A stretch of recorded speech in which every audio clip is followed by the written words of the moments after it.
The strongest ruler of Europe at that time, King Louis XIV of France 1638 to 1715, suffered incredibly from the fact that loved enemas, or rather, he suffered from the consequences of excessive enthusiasm for this type of medical procedures as elementary, for his incredibly long history of reign, 72 years, experienced thousands of internal syringes. The king was piously convinced that compositions with the flavor of bergamot, angelica and rose not only significantly improve health, but also contribute to a beautiful appearance.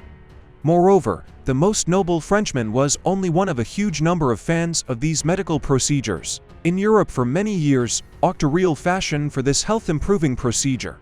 But unlike other nobles and rulers, the King of France went too far in this hobby and simply earned a fistula of the rectum, which caused an incredible torment. According to the memories of contemporaries of Louis XIV, he was a terrible dirty and absolutely did not like to wash. And if during the stay at court, this shortcoming of the king somehow allowed to exist without much trouble, but during the military campaign in 1685, when it was necessary to live for a long time in terrible conditions and literally die in the saddle, the French ruler earned several unpleasant formations, to defeat which the weakened body of the ruler could not. It is important to specify the localization of secret wounds, not far from the natural exit of the human body. In order to somehow alleviate the king's suffering and heal the non-healing wound, the court healers had to apply more than 2,000 sprinkles. That the procedures were carried out so often and so unprofessionally, at the course of the disease was only aggravated by the fact that right next to the exit formed an entrance, which gradually scarred and settled in the body on a permanent basis. All this led to the fact that as early as September 1, 1686, at the time when the French court received dignitaries from distant Thailand and Siam, Louis XIV literally could not sit on the throne, as fistula brought him incredible pain.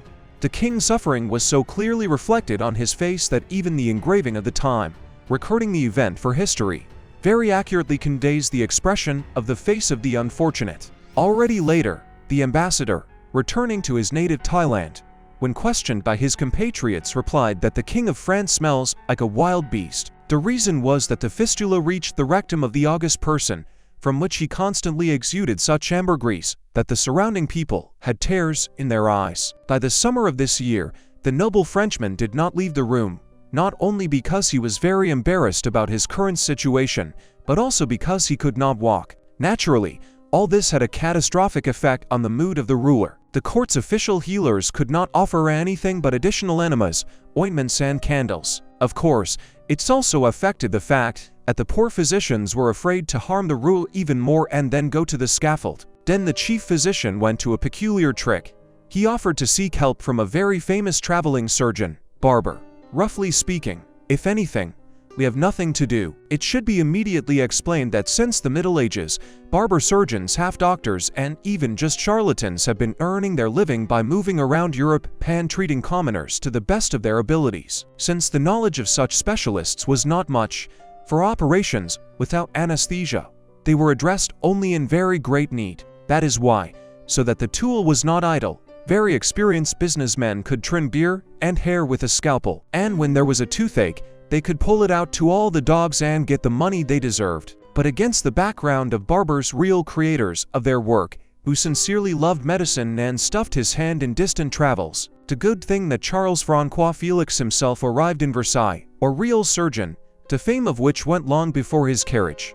The surgeon and only a bit of a barber approached his work with all responsibility. After examining the king's fistula, he at once declared that such neglected cases had never before been seen in medical practice. Therefore, some time was required to work out the correct methodology and experiments. In order that the experiments progressed faster, Charles Francois began to bring from all corners of France convicts from prisons who suffered from a similar disease. And history does not hide the fact that many of the involuntary patients could not withstand the experiments and gave their souls to God. Despite this, at some point in time Felix was actually able to boast that most of his clients are on the mend. Therefore, it was impossible to delay, for the king's suffering was only getting worse. At that time, the king was 48 years old, and the capacity for natural tissue healing was already greatly diminished due to age. However, Felix realized that the secret of success was to dissect the fistula as quickly as possible and wait for the tissue to heal properly.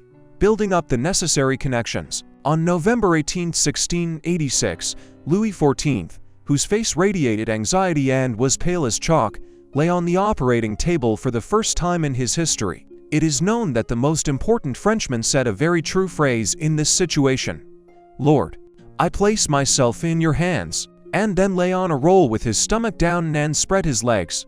Charles Francois was incredibly nervous, and the king, noticing the uncertainty of the hired surgeon, suddenly showed courage and recommended to treat him as if he were a commoner lying before Felix. Then the surgeon set to work.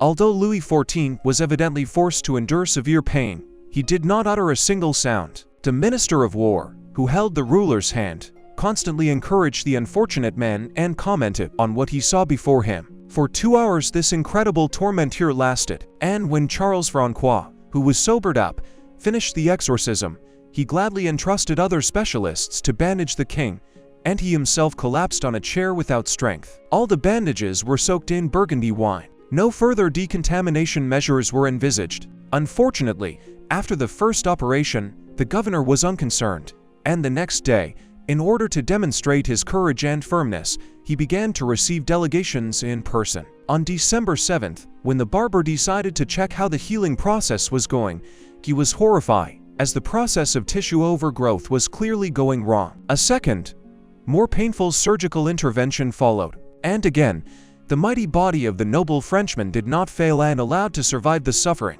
This time Louis XIV did not resist and decided to spend a week in bed, under the constant supervision of tortured Charles Francois, who took the fifth point of the king as the apple of his eye, because he was very afraid to go to some analogue of the Bastille of that time, in case of failure and miracle.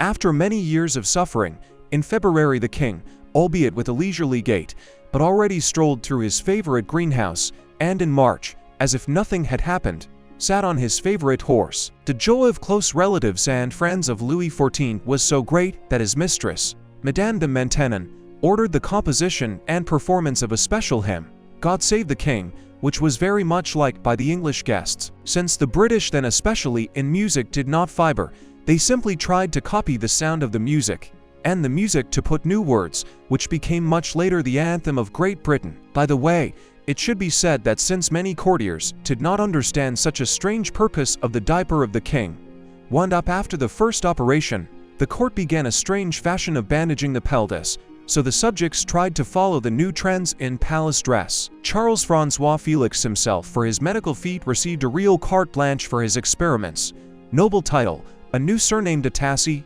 huge land holdings, and since then took the post of the first physician of the royal court. In turn, to him lined up a real queue of nobles and nobles to conduct similar operations, and many did not even suffer from fistula, but simply, having experienced the same suffering as the ruler, trying to win the favor of Louis XIV. All this led to the fact that fistula became as noble disease as gout, and in the museums of France is still the same legendary medical instrument that saw the most high-ranking exits of the nobility and the king. T.S.